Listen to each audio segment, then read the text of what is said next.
City breaks over the years have become one of the most popular forms of holidaying due to the fact that they present the perfect blend of culture, excitement, history, shopping and relaxation. However, most cities around the world will heavily favour one element over another, and it's often difficult to find a city that truly has a little of everything on offer, until that is, you set foot in Dublin, the capital of Ireland.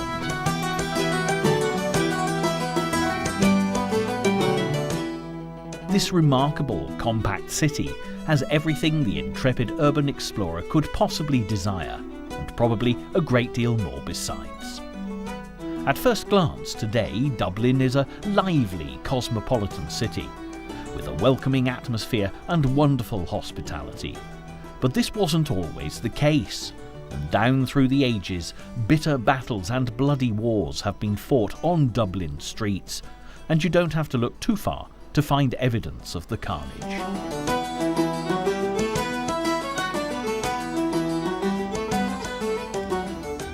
Founded on the banks of the River Liffey, Dublin first began to really take shape from when Viking invaders started a settlement here in the 9th century.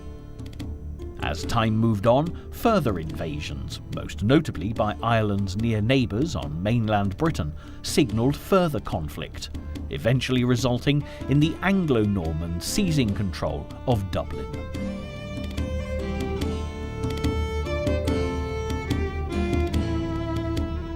Matters were made considerably worse during the reign of Henry VIII, when England broke away from the Catholic Church in favour of the Protestant movement, and religion became a major issue in the conflict between the English forces in occupation and the native Irish.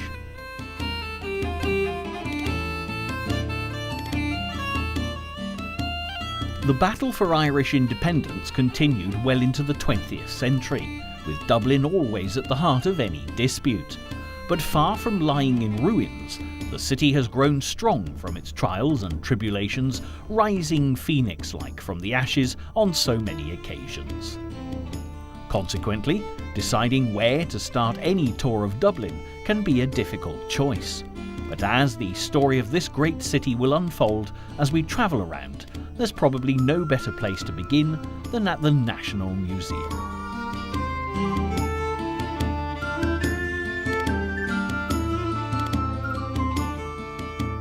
It was originally built in the 1880s to the design of Sir Thomas Deane, and this wonderful, classically designed Victorian building is a joy to visit both inside and out. Within these walls, visitors are able to follow the story of Dublin from its Viking beginnings right through to the present day, and the surroundings are spectacular. The most impressive feature has to be the wonderful domed rotunda that sits on top of the museum like a fine crown. In fact, the design of this part of the building was actually borrowed from the Altes Museum in Berlin, created some 50 years earlier, but is far from being just a replica, as this museum is one of the finest examples of Victorian architecture you'll find anywhere. In fact, it would be perfectly feasible to spend this entire programme viewing both the architecture and contents of this truly fascinating museum. But there's a great deal more to see, and you only have to step outside to reach our next destination.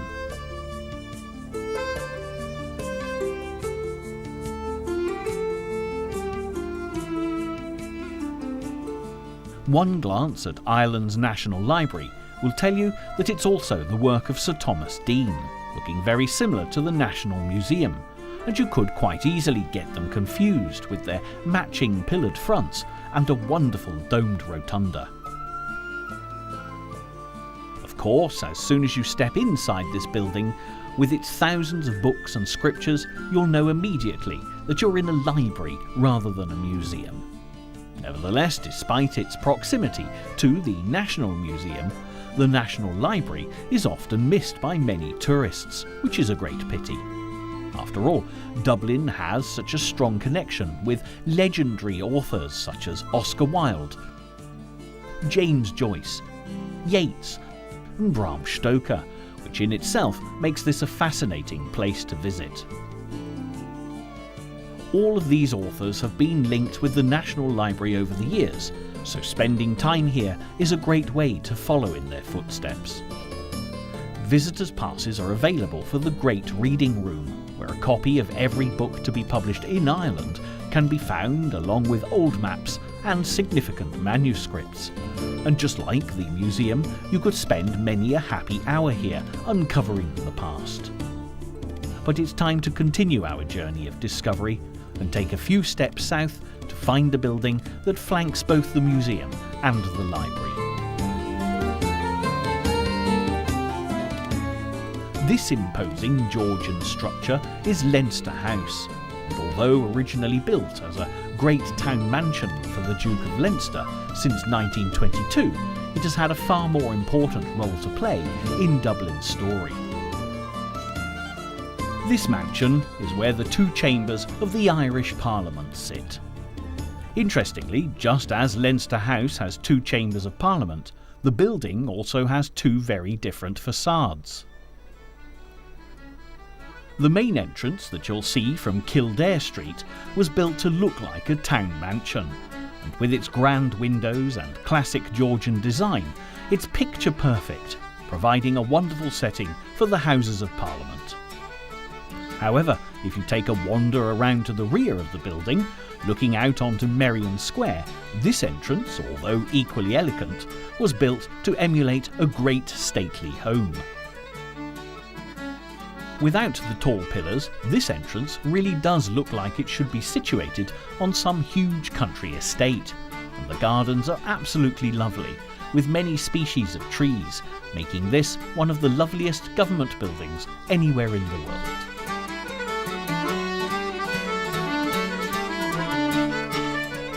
This idyllic setting is undoubtedly helped further by the glorious Merrion Square, which is considered to be the finest of the many Georgian squares to be found in Dublin. The whole square covers a very impressive 12 acres, and every part of it has been expertly cultivated.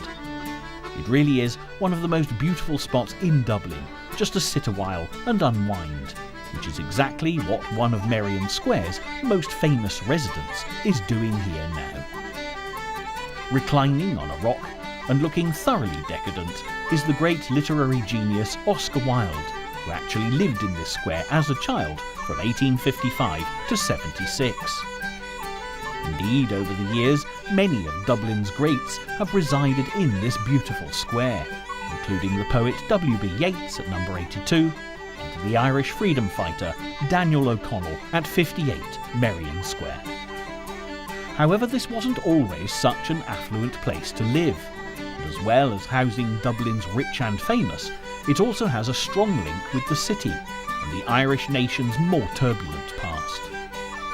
In the 1840s, the attractive flower beds were left to grow wild as Merrion Square served as an emergency soup kitchen to feed the many starving people during the Great Potato Famine that drove so many into the towns and cities from the countryside. Despite Merrion Square having long since been restored to all its former glory, Dublin's turbulent past has never been forgotten.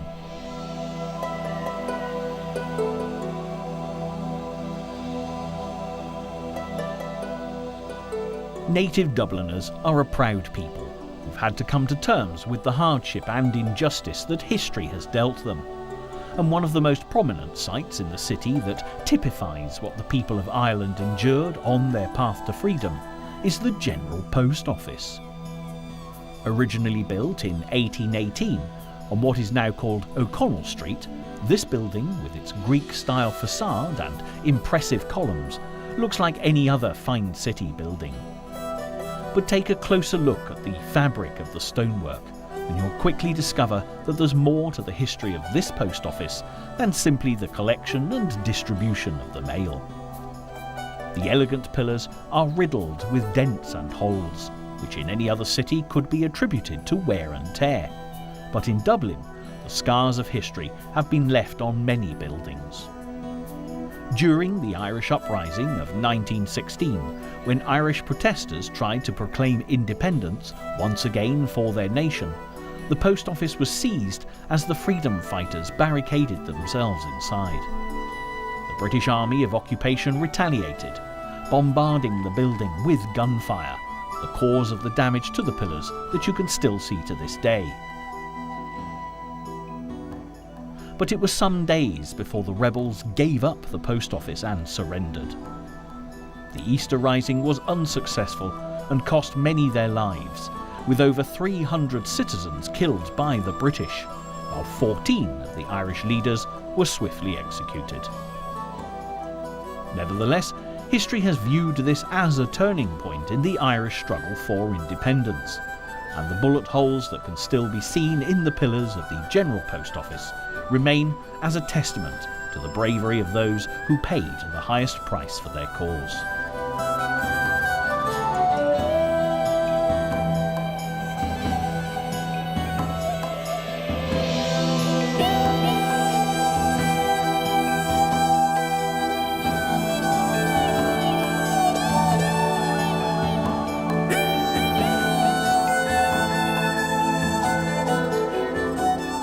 While we're on the subject of national heroes, a short walk along the appropriately named O'Connell Street will bring you to the impressive statue of the man himself, Daniel O'Connell. Often referred to as the Liberator, O'Connell was one of Ireland's first really successful freedom fighters, many years before the Easter Uprising. O'Connell used mass peaceful protests to restore the civil liberties of Ireland's Catholic population, before going on to become the first Catholic mayor of Dublin in 1841. The work of Daniel O'Connell paved the way for future generations to chip away at the stranglehold that the Protestant faith and British rule held over the Irish. The contribution that Daniel O'Connell made to Ireland's history is remembered in this wonderful monument, which was created by the artist John Foley.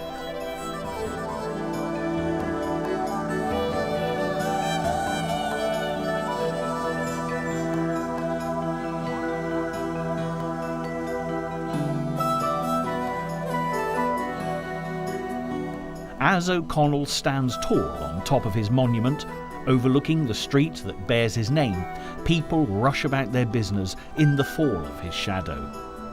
Ironically, the struggle to get the monument completed, although nowhere near as long as the fight for independence, took almost 20 years. But the wait certainly seems to have been worthwhile, and O'Connell's name is one that you'll hear wherever in Dublin you happen to go.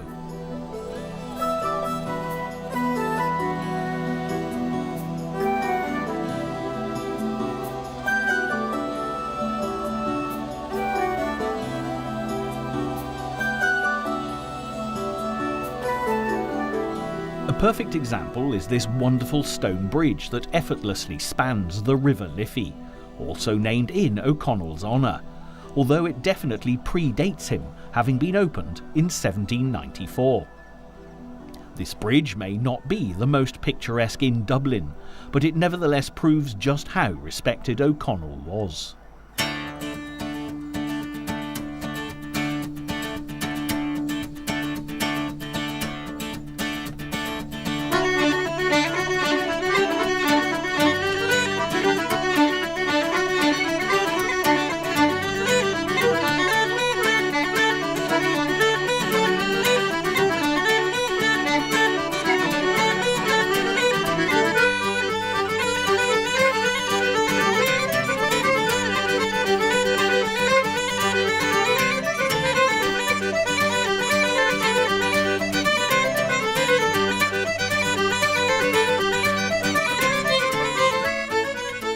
Other statues to look out for on O'Connell Street include the legendary Irish political leader Charles Stewart Parnell.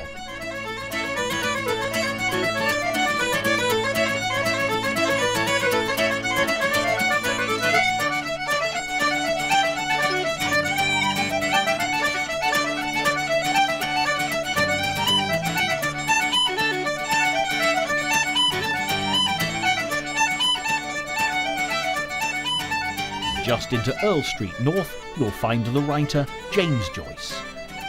The statue of Joyce by Marjorie Fitzgibbon was completed in 1990 as a tribute to this most famous of Dubliners. although just like Parnell, he was as controversial as he was popular. Today, some would still argue that the novels of James Joyce are an acquired taste, but that Dublin has embraced the art of this truly unique author is now beyond question.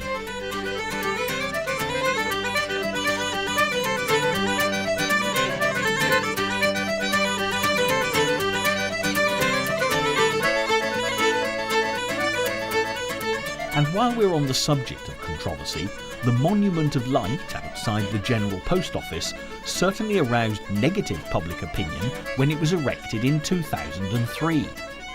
But Dubliners and visitors alike seem to have got used to the spire that stands where Lord Nelson's statue once dominated the scene before being blown up by the IRA in 1966, and for the time being at least, is set to stay as part of Dublin's skyline.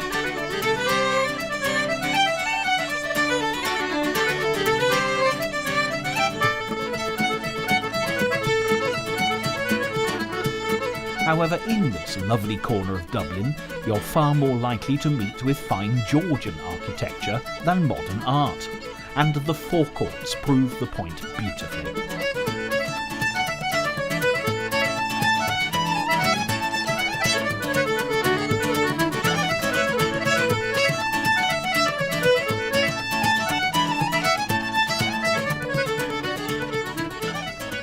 Sitting slightly upstream from O'Connell Bridge, the forecourts are a glorious example of early Georgian architecture. Again, like many other buildings in the city, beneath the classic copper-covered dome lies a turbulent history. During the 1920s, civil war raged in Ireland, and when anti-treaty rebels occupied the forecourts, government forces didn't hesitate to sacrifice the beautiful building in order to put down the rebellion. There was little left intact, and it took until 1932 for the forecourts to be restored to their former glory. But as you can see, the effort was definitely worthwhile, with the original 18th century designs of architect James Gandon faithfully adhered to.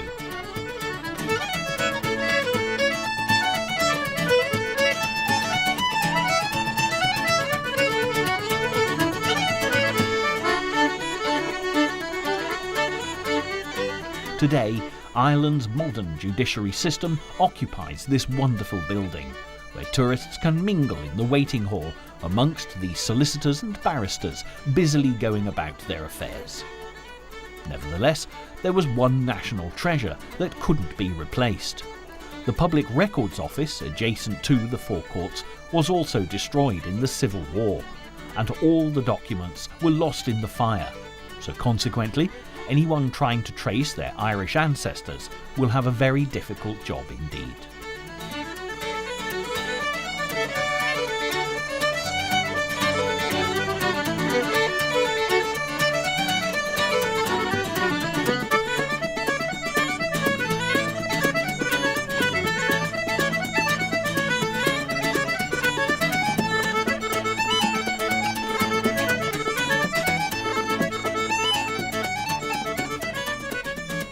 Although Dublin's history can at times seem rather bleak, it really is a testament to the spirit of survival that has characterised the city.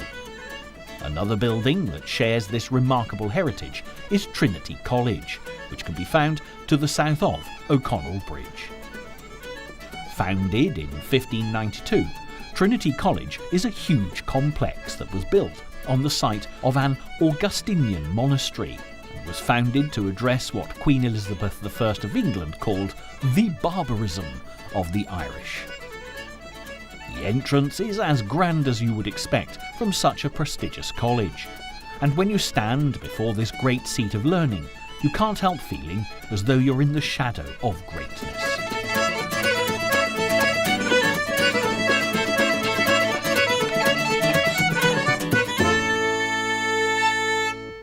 Many of Ireland's most famous writers and thinkers were educated here, and have walked through the entrance gates into Parliament Square. There's a wonderful atmosphere all around, And for the graduates, amongst them the playwrights Oliver Goldsmith and Samuel Beckett, a Trinity education was indeed a precious thing.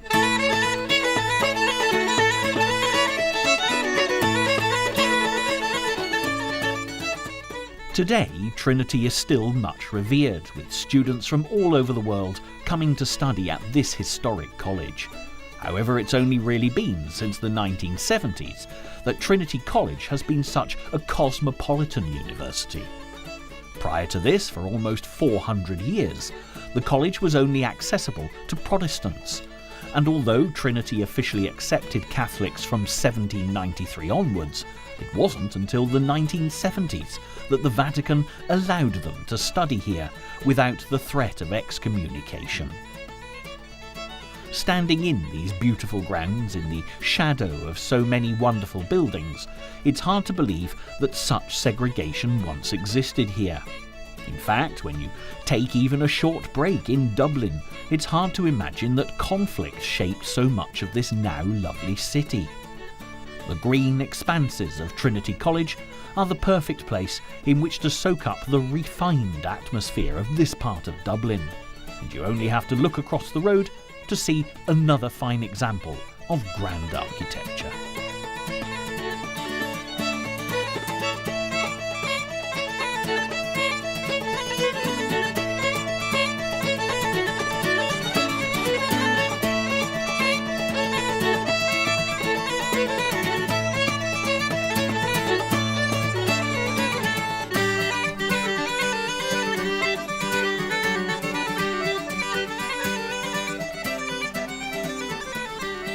Today, this glorious Georgian building is the Bank of Ireland, and you may well be thinking that this building is rather too grand for a bank, considering most banks around the world are rather dull and grey affairs.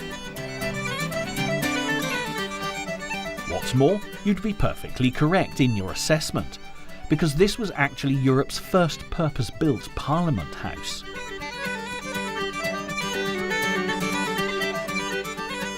Henry Grattan, another of Ireland's great libertarian politicians, formed Grattan's Parliament, and in 1729 began work on his Houses of Parliament. However, the Irish Parliament was short-lived, as the British government in London passed the Act of Union in 1801, clawing back authority in Ireland. With the Parliament building becoming surplus to requirements, it was sold to the Bank of Ireland, an institution that has wisely hung on to this magnificent asset.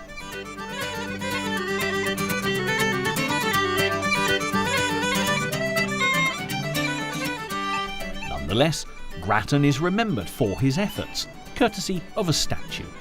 However, it's within the structure itself that Grattan's vision really lives on. With a fine Greek-style facade and elegant columns, the Bank of Ireland is worthy of any visitor's attention, beyond the withdrawal of cash and the exchange of currency.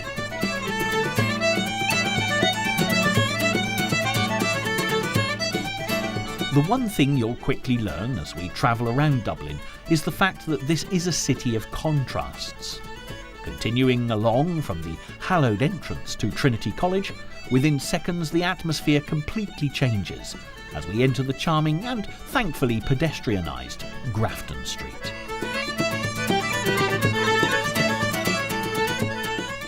Although quiet today, at the height of the summer season you'll find all manner of street entertainers here, ranging from the more run-of-the-mill buskers and street artists right through to the unique Irish street poets.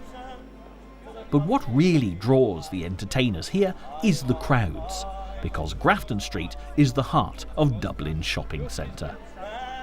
There are some of the biggest fashion names here, and many wonderful department stores, all housed sympathetically in the delightfully traditional buildings.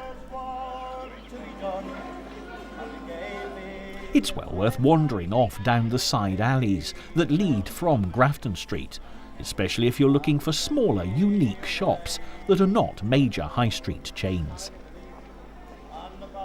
But Grafton Street isn't just about the street entertainers and shopping. There's one particular attraction that many visitors come especially to see.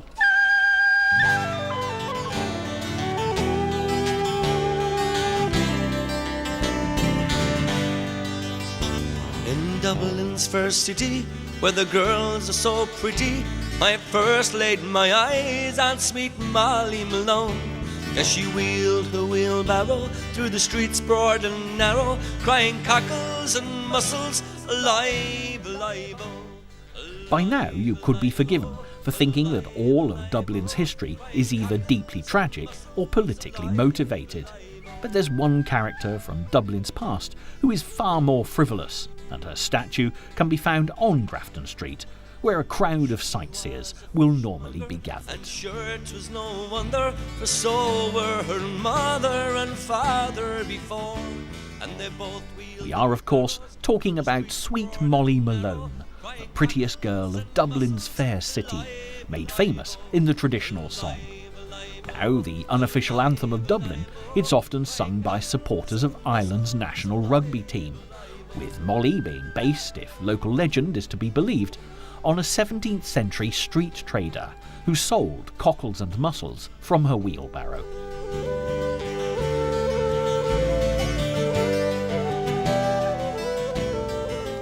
There's speculation that Molly had quite a different profession by night, but whatever the truth of the matter, her statue, fondly referred to as the trollop with the scallops or the tart with the cart, is one of Dublin's most popular landmarks. Could save her, and that was the end of poor Molly Malone.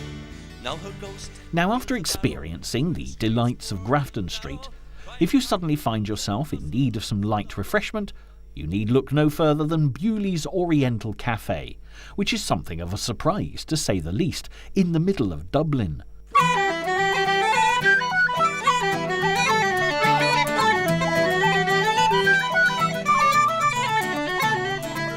In fact, even if you aren't flagging, this is the social hub of Grafton Street, and as the cafe has been serving fine teas and coffees since 1927, you might as well partake of what's on offer. But should you still be feeling a little jaded, what could be nicer after a pleasant tea break than a walk in the park? Dublin may be a fairly compact capital, yet it still has plenty of open spaces for the intrepid city explorer to enjoy, and St. Stephen's Green is arguably the finest of them all. When Dublin was in its infancy, this was simply marshland that was used for grazing. However, since 1663, the space has been cultivated, and today it's one of Dublin's best loved attractions. Probably the most impressive way to enter St. Stephen's Green is through the Fusiliers Arch, which can be found at the end of Grafton Street.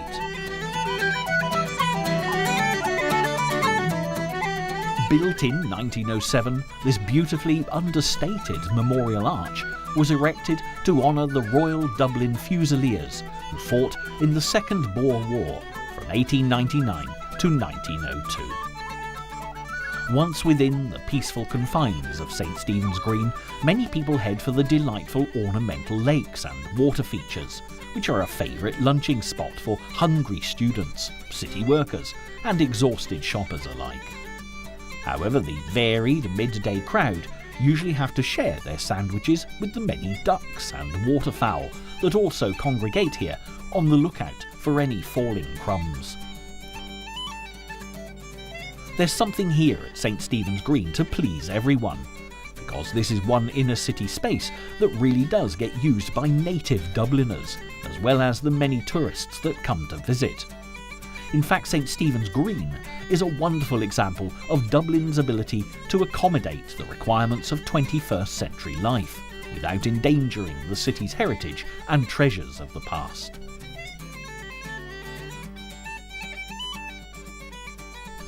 St. Stephen's Green is one of the most popular areas in Dublin, and the district that surrounds the park is equally as fascinating as the delightful gardens.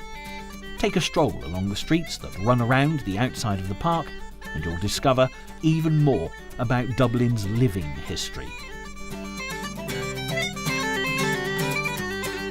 Every building has a tale to tell, with the most impressive being the elegant Royal College of Surgeons.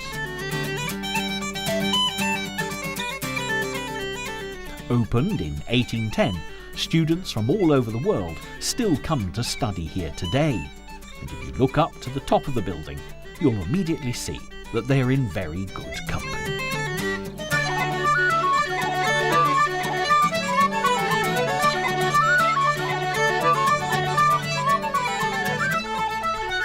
The fine statues represent the ancient Greeks, Asclepius, who was the god of medicine, Hygeia, to his left, the goddess of health, and to his right, Athena, the goddess of wisdom.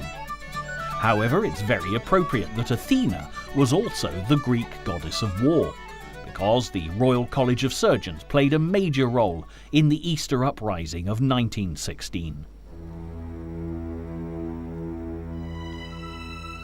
There were many protesters locked in battle with British soldiers, and when they were forced out of St. Stephen's Green, they sought refuge in the Royal College of Surgeons building. Just like the General Post Office on O'Connell Street, which we saw a little earlier, the facade of this fine building still carries the scars left from that fateful time, with a mass of bullet holes reminding all who come here of Dublin's turbulent past.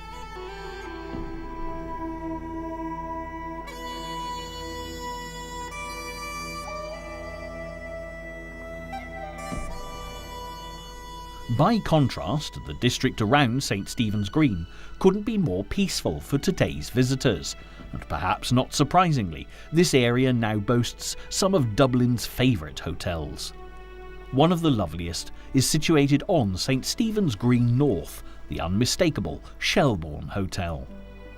Built in 1867, although only recently refurbished, anyone who stands in front of the Shelbourne can tell right away that this is a very classy establishment, and many of the rich and famous stay here when they come to Dublin. But have no fear.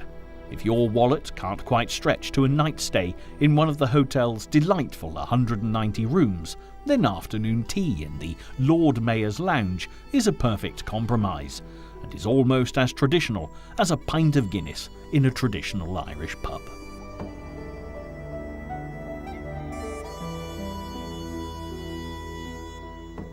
As you'll have realised by now, religion has been at the heart of much of Dublin's historic turmoil down through the ages, and is an integral part of their history. So naturally, when you visit Dublin, there are some very fine churches and cathedrals worthy of your attention. The first on our list is actually a cathedral that is in fact Ireland's largest church. St. Patrick's Cathedral has been standing on this spot since the 13th century. However, there's been a place of worship here since about 450 AD, when St. Patrick, the patron saint of Ireland, was said to have baptised converts in a sacred well on the site. Originally, the church was a simple wooden construction. However, what you'll see here today is an altogether much grander affair. Nevertheless, you may be surprised to discover that despite the cathedral's size and importance in the 1800s, much of this wonderful building had fallen into a terrible state of disrepair, and drastic action was required to save it. Fortunately for all concerned, by the mid-1800s, the new dean of the cathedral, with the added advantage of securing financial support from the Guinness dynasty, who were already producing their characteristic black beer along the banks of the River Liffey, worked tirelessly to save the building from destruction.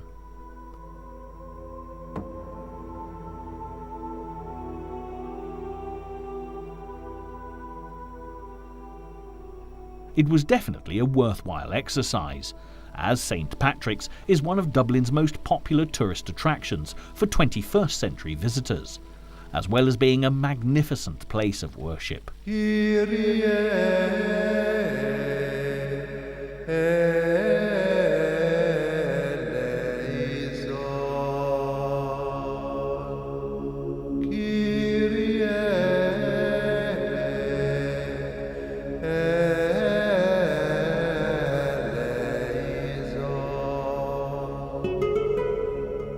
One of the most popular sites here is the tomb of the Dublin-born political commentator and author Jonathan Swift. famous creator of Gulliver's Travels, who also happened to become the Dean of St. Patrick's in 1713. Always an interesting character, people are also intrigued by his relationship with a much younger woman, Esther Johnson, better known to the world as his beloved Stella, and she too is buried here, not far from Swift.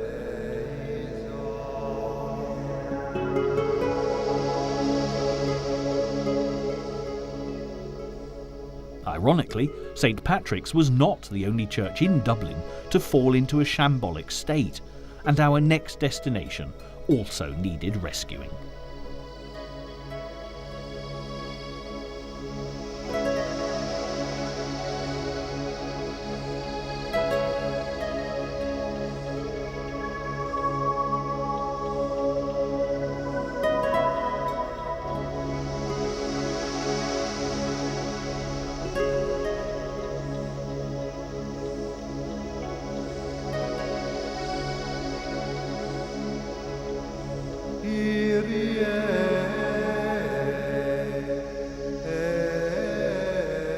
This wonderfully ornate church, not all that far from St. Patrick's, is Christ Church Cathedral, and it's appalling to think that such a fine structure was also allowed to fall into wreck and ruin during the 19th century. Christ Church has sat on this spot since 1172, when Strongbow, the Anglo-Norman conqueror of Dublin, commissioned it to be built. However, just like St. Patrick's, the original building was a far cry from the fine structure that now stands in its place. The architect in charge of the restoration added some remarkable features, including the wonderful flying buttresses, which have been positioned to strengthen the more intricate architecture. They may not be as large as the flying buttresses that can be found at the more famous Notre Dame Cathedral in Paris. However, they're still very impressive and add a real sense of splendour to this great church.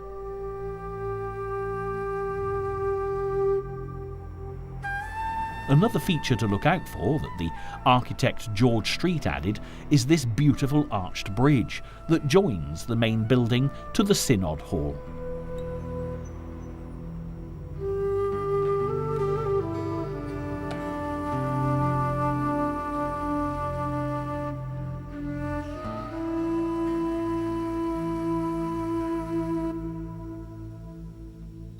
Inside the church, the Strongbow monument, medieval lectern, and the casket containing the heart of St. Lawrence O'Toole are major points of interest, and again it is a place of worship, with services twice daily, Monday to Friday, and of course on a Sunday.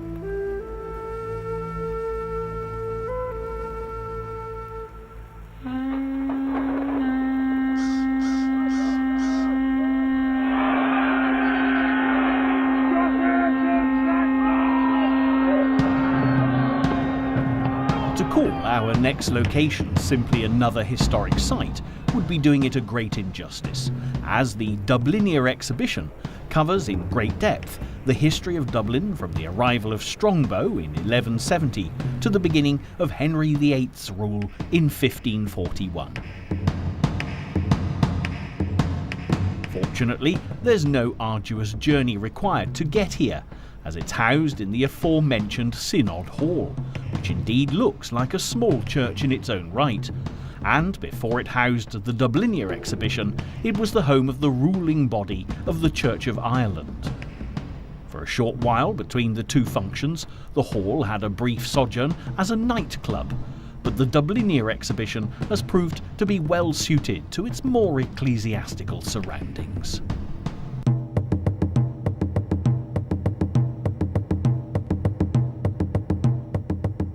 For anyone who has the time to explore Dublinia more fully, there are some fascinating exhibits, and the climb to the top of St Michael's Tower is well worth the effort.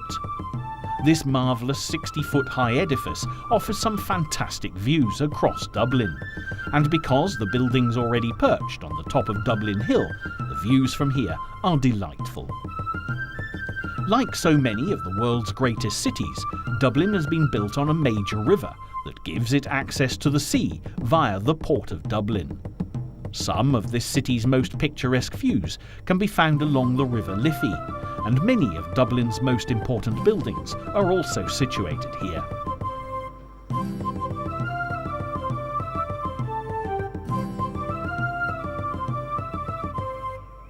The old Custom House surely has to be one of the most impressive buildings to overlook the Liffey, and it really does dominate every riverside view in this area.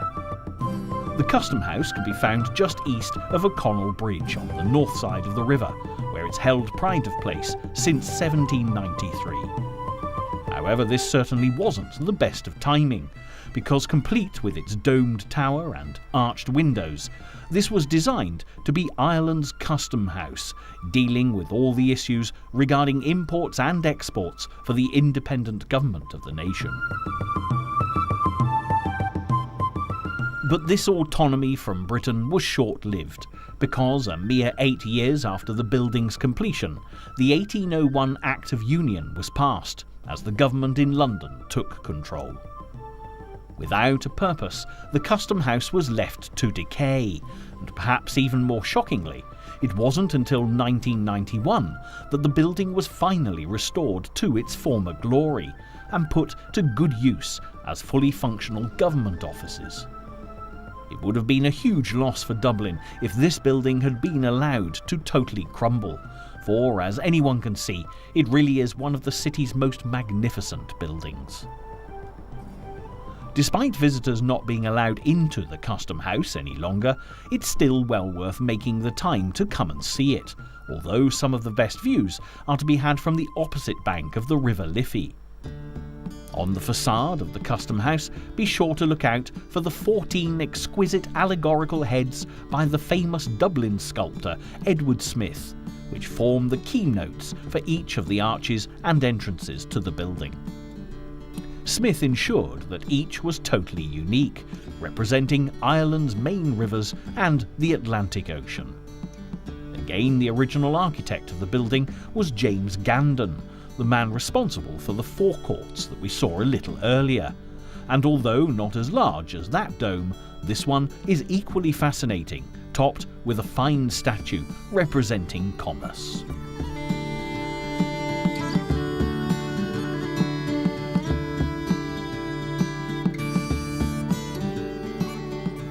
There are many beautiful buildings and fabulous architectural features along the River Liffey, and ancient and modern really do sit very comfortably side by side.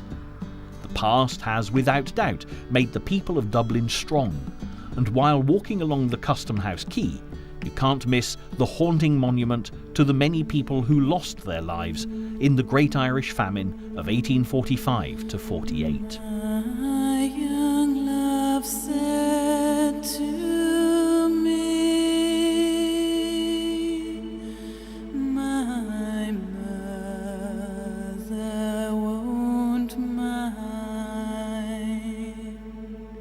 Dubliners have a great deal of respect for their history, and Rowan Gillespie's evocative statue proves the point beyond question. These gaunt figures appear to be slowly creeping towards the Dublin quayside, in search of the ships that would take so many Irish nationals away from their homeland, hoping to find a better life across the Atlantic Ocean in America. Even so, many perished before even reaching the USA, and it's believed that in excess of 2 million people died as a result of the famine. It will not be long. Today, you'll find a thriving Irish community in many American cities, especially New York, where the Irish landed to be greeted by the Statue of Liberty all those years ago.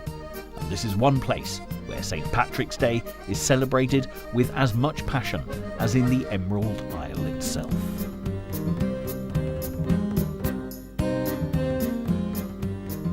As you'll have realised by now, even the most beautiful of Dublin's buildings have a dramatic and turbulent history.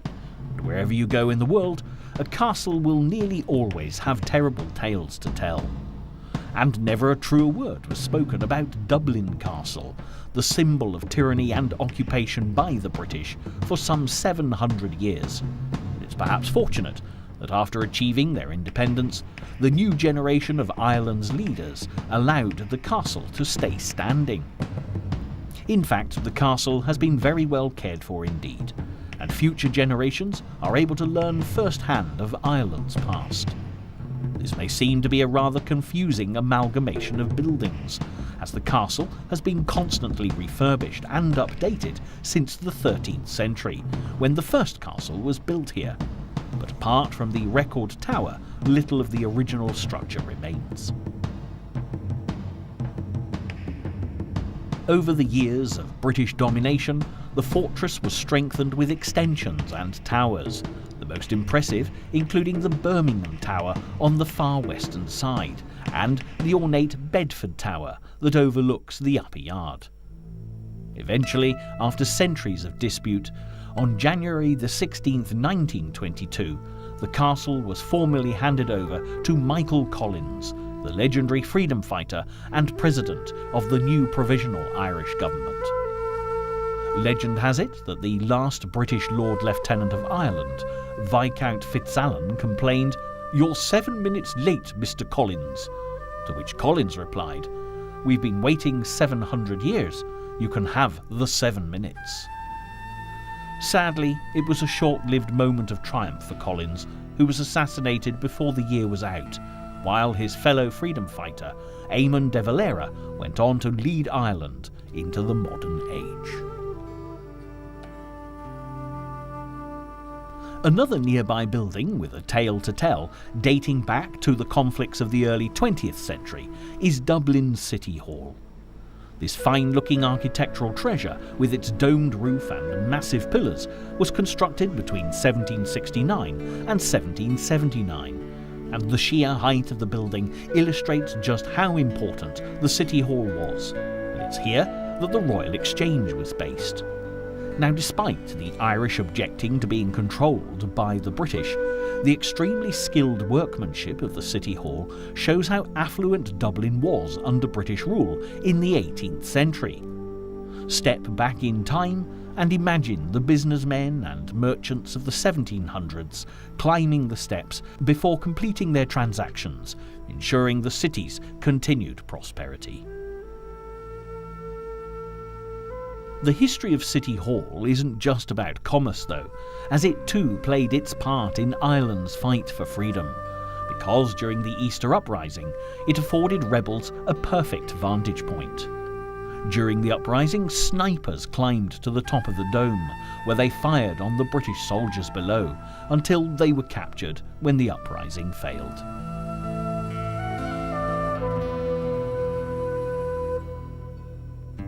However, not all of the great classical buildings of Dublin are famous for trouble and strife. And when you arrive at the great doors of the Powerscourt townhouse, you might struggle to guess what makes this elegant place so special.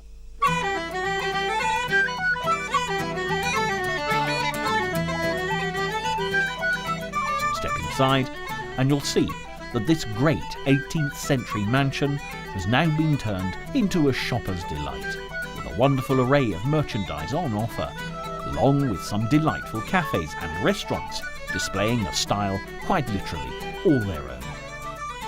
This grand-looking townhouse with sweeping stairway and classic Georgian facade is one of Dublin's most popular tourist attractions today, and is proof positive that this truly is a city of very pleasant surprises. Nevertheless, this isn't the only location where you'll find the perfect mix of shopping and history in Dublin, because just a short distance away lies the district known as Temple Bar, where the true character of this city is on display 24 hours a day. If upon first glance you get the impression that this lively area couldn't be less temple-like, you'd be quite correct, because it got its name from Sir William Temple, who acquired the land in the early 17th century. The cobbled streets stretch from Dame Street down to the River Liffey, and back in the 1600s, a bar simply meant a riverside path, hence Temple Bar. Over time, the district became home to many small businesses, and most affluent during the 19th century. However, in the 20th century, the district did fall into something of a decline, and by the 1960s had been bought up with a view to the building of a bus station. Until work could begin, artists and small independent retailers were granted short-term leases. But when the plans for the bus station were scrapped, they stayed on, and the rest, as you can see for yourself, is history. In Temple Bar today, you'll find bars, restaurants, shops, galleries, and a delightful array of buskers and street entertainers. And there's always something different to enjoy around Meeting House Square. In this part of the city, the troubles of the past are left behind, as Dubliners and visitors alike experience the pleasures of the present and hopefully the future. For anyone planning an outing to Temple Bar, the nicest way to arrive has to be on foot. And if you're on the far side of the Liffey, there's a pedestrian bridge that is quite literally the pride of Dublin. The Halfpenny Bridge links Temple Bar on the south side with Liffey Street on the north, and is a high arched footbridge made of cast iron, used by thousands of people every day. It's also definitely one of Dublin's most photographed attractions, and was built by English ironworker John Windsor and opened in 1816 as the Wellington Bridge. The Duke of Wellington, one of Britain's greatest military leaders, was born in Dublin, but was very disparaging about his country of birth, and when mistakenly described as Irish, he claimed that being born in a stable didn't make one a horse. Perhaps not surprisingly, Wellington was far from being a great favourite in Dublin, so people ignored the bridge's title, preferring to call it the Halfpenny Bridge because of the toll that was charged to cross. Even when the toll was abolished in 1919, the name stuck, and it's very likely that this beautiful Dublin landmark will forever be the Halfpenny Bridge.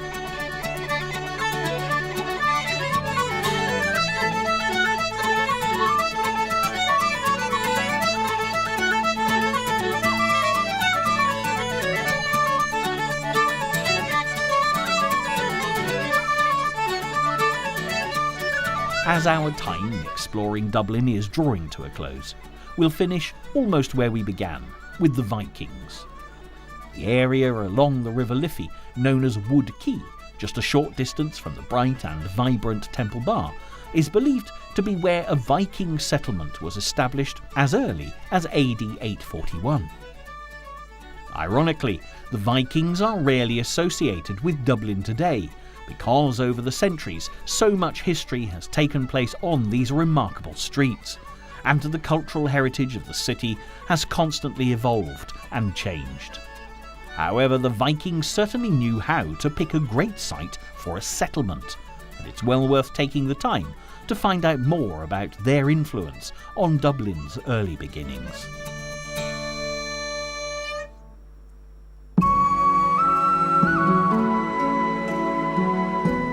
And so, our exploration of Dublin really has come to an end.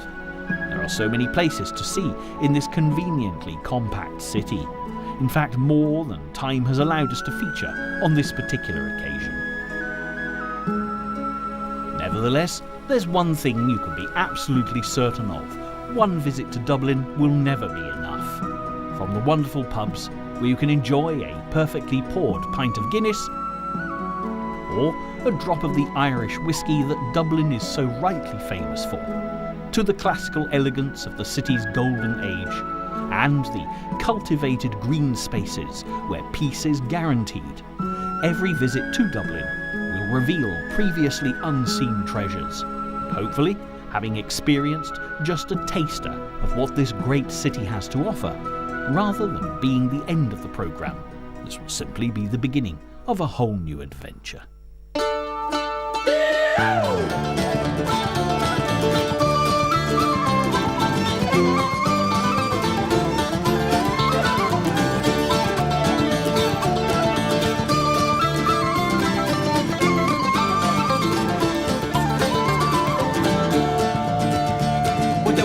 old gyps came to our hall door. They came brave and boldly, oh, and the one sang high, then the other sang low, and the ladies sang the ragga-tagga gypsy, oh. Well, she slipped up a dress of finest silk and put on a hose of leather, oh. The ragga-tagga tags around the door, then she's up with the ragga-tagga gypsy, oh.